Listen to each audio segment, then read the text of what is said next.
प्यारे बच्चों, good morning.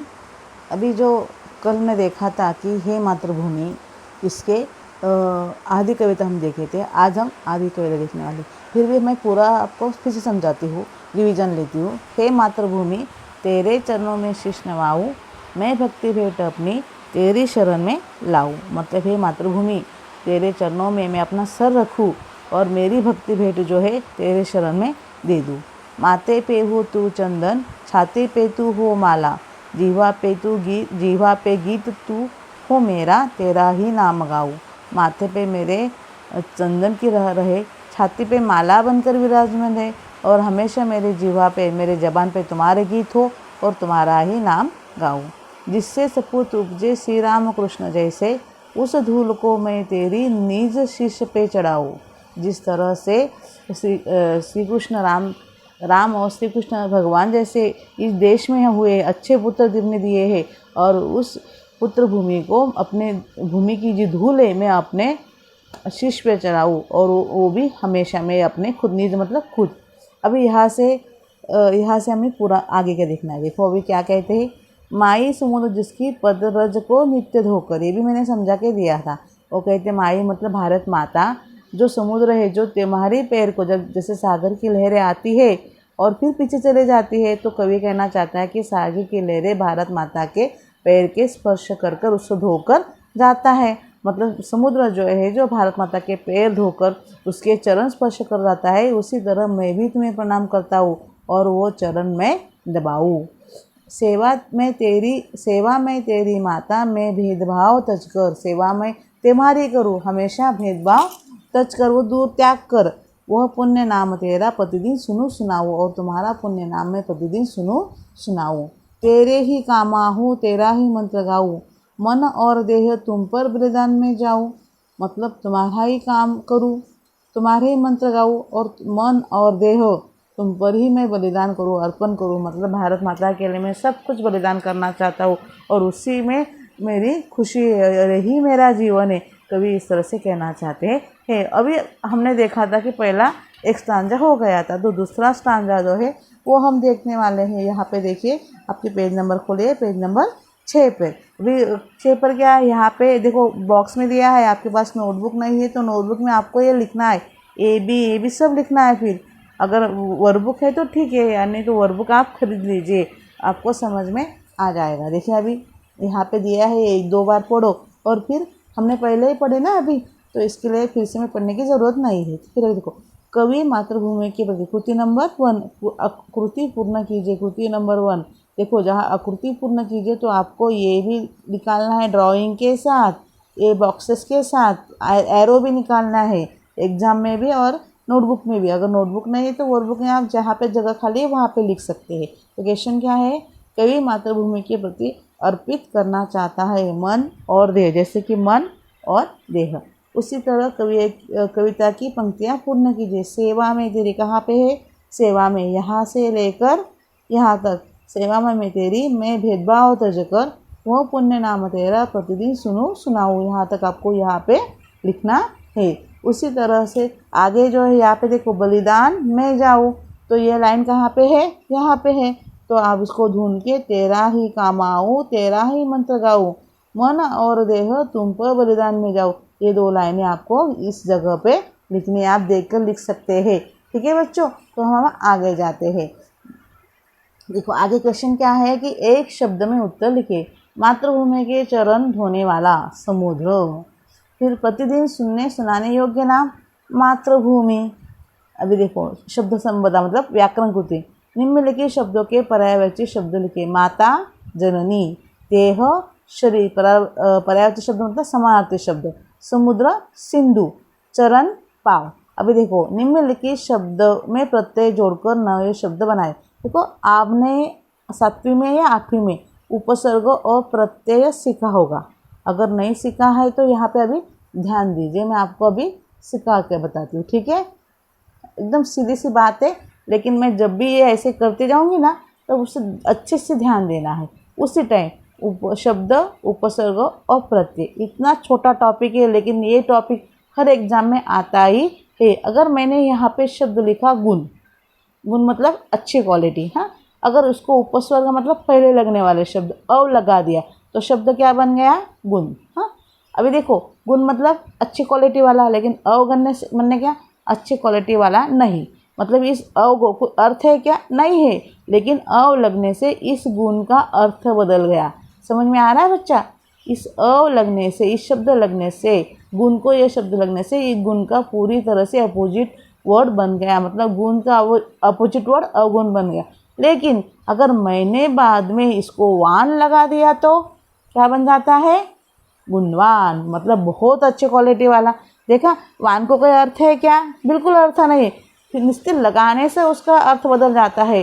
तो ये उपसर्ग आगे लगाए तो उपसर्ग, पीछे लगाए तो प्रत्यय। तो यहाँ पे क्या बोला गया है कि निम्नलिखित शब्दों में प्रत्यय जोड़कर नए शब्द बने। ये देखो, बलिदान ई बलिदानी, पुण्य अधिकवान पुण्यवान। समझ में आया बच्चों? बहुत आसान है, हर एग्जाम में आता है। हाँ, उसी तरह से अभी नीचे जो है क्वेश्चन देखो, क्वेश्चन तो यहाँ पे अलग होगा आपकी किताब पे, लेकिन हमें हमेशा याद रखना है कि जब भी कविता के सोमत अभिव्यक्ति प्रश्न नहीं होता है, हमेशा सरल अर्थ अपने शब्दों में लिखे। इस तरह से प्रश्न होता है। इसके लिए आप ये जो है इसको कट करेंगे और ये प्रश्न वहाँ पे लिखेंगे और इसका अर्थ मैंने यहाँ पे लिख के दिया है वो आप लिखेंगे। समझ में आया? मतलब ये जो आपका प्रश्न है उसको कट करेंगे, यहाँ पे प्रश्न मैंने लिखा के दिया है वो आप लिखेंगे और उसका अर्थ यहाँ पे मैंने लिखा के दे, जो इसी का है मैं 2-4 बार कह चुकी हूँ, तो यही शब्द यहाँ पे लिखना है। अंडरस्टैंड? हाँ, अभी जब भी आप वर्कबुक जिस दिन का है उसी दिन का लिखते हैं तो वहाँ पे डेट डालना मत भूल दे। जैसे कि मैंने डेट डाली ना 19/6/21, आप पेन से डालना है, मैं पेन से डाल दी।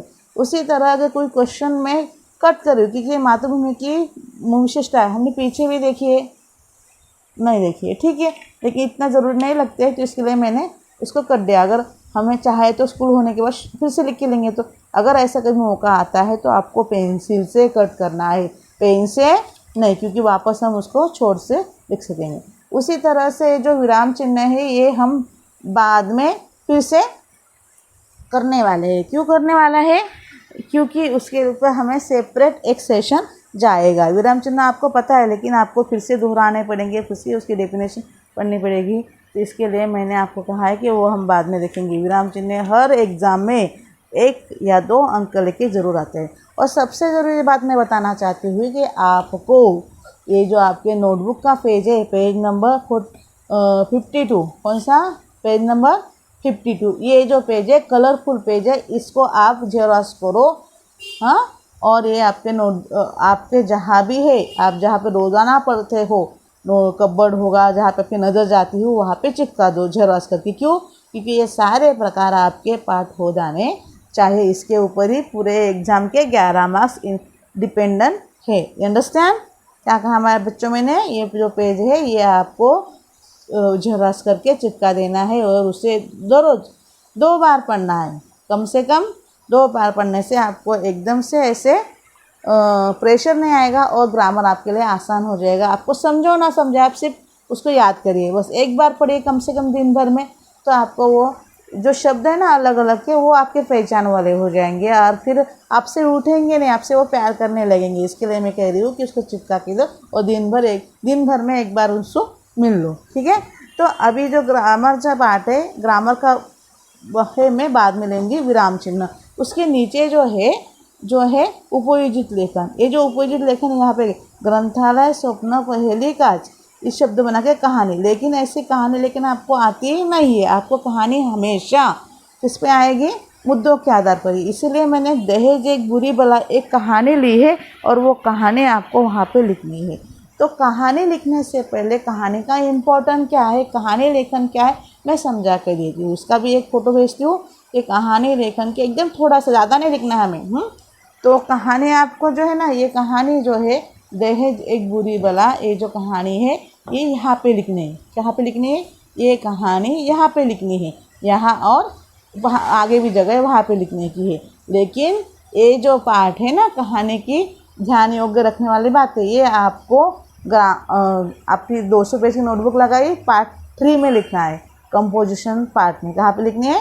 कंपोजिशन पार्ट में। अभी कहानी बनाने से पहले कुछ इम्पॉर्टेंट बातें मैं आपको बताना चाहती हूँ कि सबसे पहले कहानी की रूपरेखा अच्छे से पढ़ने, मतलब क्या कि आपको यहाँ पे दी गई जो है ना ये वाली कौन सी, ये राकेश नाम का एक सुंदर लड़की, ये कहानी अच्छे से, ये देखो यहाँ से यहाँ तक अच्छे से पढ़नी है, 2-3 बार पढ़ लेंगे। हाँ, तो यहाँ से आपको कहानी समझ में आ जाएगी। फिर देखो कहानी अच्छे तरह से पढ़ो, फिर रूपरेखा का विस्तार करना है, जो जो अंडरलाइन करना है वही लिखना है आप लोगों को। कहानी के संकेत क्रम के विस्तार कीजिए, कहानी स्थान पात्र आदि को नाम दीजिए, जो घटना हो उस संक्षेप में वर्णन कीजिए, पात्रों का बातचीत संवाद रूप में लिखिए। अब जब पात्र बातचीत करते हैं, डायलॉग करते हैं, तो उनका काल जो है तो वर्तमान में होगा, लेकिन पूरी कहानी हमेशा भूतकाल में होनी चाहिए। कहानी बीत चुकी होती है, अन्य बातें क्या कहानी भूतकाल में लिखनी चाहिए, और कहानी के 3-4 परिच्छेद में बताना चाहिए, विराम चिन्हों का उचित प्रयोग करना चाहिए। वे कहानी को शीर्षक मतलब नाम देना है, मुख्य पात्र प्रसंग संदेश को ध्यान में रखकर छोटा सा शीर्षक देना है। सीख बोध, हाँ, मॉरल ऑफ द स्टोरी, कहानी की मिलने वाली सीख कहानी के अंत में 1-2 वाक्यों में लिखनी चाहिए। और लास्ट वाला है कहानी की लिखावट स्वच्छ सुंदर होनी चाहिए, लिखने के बाद पूरी कहानी एक बार फिर पढ़ लेनी चाहिए, उसकी स्पेलिंग मिस्टेक ना हो, उसका कंस्ट्रक्शन अच्छा हो, इसके लिए हमें कहानी अच्छे से पढ़ लेनी चाहिए। तो अभी मैं आपको बताती हूँ कि कहानी जो है, कहानी जो बता रही है अभी, कहानी किस तरह से, हाँ कहानी देखते हैं। तो आपको दिख रहा है आपको, ठीक है। देखो मैं कहानी पढ़ रही हूँ, पहले सबसे पहले मुद्दों को पढ़ लेना है, मुद्दे समझ में आने के बाद कहानी समझ लेनी है, और फिर कहानी को नाम देके कहानी लिखने की है। राकेश नाम का तरुण सुंदर लड़की से प्रेम विवाह करना, मौज मुझे करना, कुछ दिनों बाद राकेश द्वारा दहेज की मांग करना, पत्नी की पिताजी गरीबी, दहेज को लेकर पति पत्नी में झगड़ा होना, राकेश का पत्नी को मारपीट करना, पत्नी का अपने पिता के घर चले जाना, पुलिस केस और परिणाम। समझ में आया होगा बच्चों कि एक राकेश नाम का लड़का होता है, उससे एक सुंदर लड़की होती है, और उसका परिचय बढ़ता है, बाद में वो दोनों विवाह कर लेते हैं। और कुछ दिन अच्छे जाने के बाद राकेश को कुछ रिक्शा खरीदनी होती है, तो उसके लिए पैसे चाहिए, तो वो उसकी बीवी से कहता है कि मैं कैसे दहेज लेके आ, लेकिन वो बीवी कहती है कि मेरे पिताजी तो बहुत गरीब है, वो कैसे देंगे।